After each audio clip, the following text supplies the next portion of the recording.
তিনটি নির্বাচনে ভোটাধিকার হরণ হওয়ার পর বাংলাদেশের মানুষ তাদের ভোটাধিকার প্রয়োগ করার, তাদের নেতৃত্ব নির্বাচন করার, আগামী বাংলাদেশ কিভাবে পরিচালিত হবে সেটা নির্ধারণ করার সুযোগ পাচ্ছে।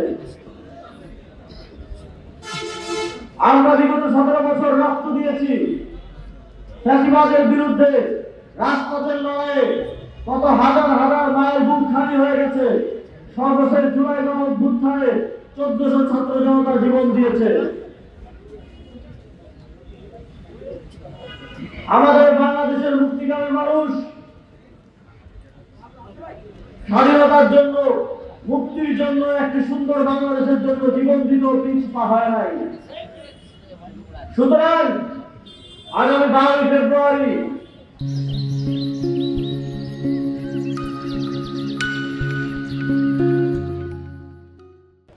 দেশের ভবিষ্যৎ নির্ধারণের জন্য, সঠিক নেতৃত্ব নির্বাচনের জন্য একটা ভোট দিতেও পিছপা হবে না।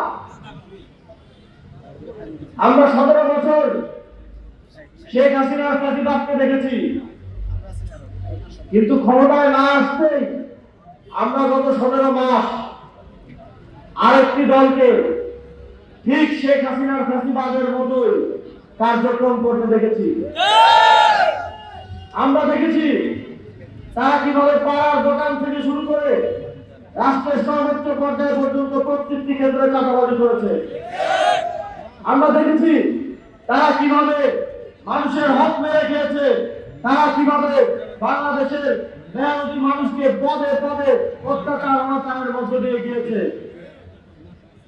তারা যদি ক্ষমতা পায় তাহলে তারা কি করতে পারে এটাই 17 মাসে তারা আমাদেরকে দেখিয়ে দিয়েছে। তারপরেও যদি আমরা সেটা না দেখতে চাই তাহলে আমাদের সামনে বিগত 17 বছরের মতো আবারও তারা দিন অপেক্ষা করছে। তারা এখন বিভিন্ন জায়গায় বলে যে মানুষ সংস্কার বুঝে না, পেটে ভাত না থাকলে কিসের সংস্কার। তাদেরকে আমরা মনে করে দিতে চাই জুলাই গণঅভ্যুত্থানের শহীদদের অধিকাংশ মানুষ হচ্ছে সমাজের খেটে খাওয়া মানুষ। তাদের পেটে ভাত না থাকলেও তারা দেশের জন্য জীবন দিতে পিছপা হয় নাই। পেটে ভাত না থাকলেও তারা স্বৈরাচারকে ফ্যাসিবাদকে উৎখাত করার জন্য রাজপথে নেমে এসেছে। পেটে ভাত না থাকলেও দেশের মানুষ সবার আগে এই দেশে উন্নয়ন, অগ্রগতি, সমৃদ্ধি এবং সংস্কারকে বোঝে। সুতরাং মানুষ সংস্কার বোঝে না, এই কথা বলে বলে দেশের মানুষকে পশ্চাৎপদ এবং পিছনে রাখার রাজনীতি ঐক্যবদ্ধ বাংলাদেশ করে না। আমরা সমাজের উচ্চবিত্ত থেকে শুরু করে খেটে খাওয়া মানুষ থেকে শুরু করে প্রত্যেকটি মানুষের এই দেশের রাজনীতিতে, এই দেশের সংস্কারে, এই দেশের পলিসি মেকিং এ তাদের যে হিস্সা আছে হিস্সা বুঝিয়ে দিতে চাই। আমরা কাউকে সংস্কার বুঝে না মেরে রাজনীতি থেকে, দেশের ভাগ্য নির্ধারণ থেকে দূরে রাখতে চাই না।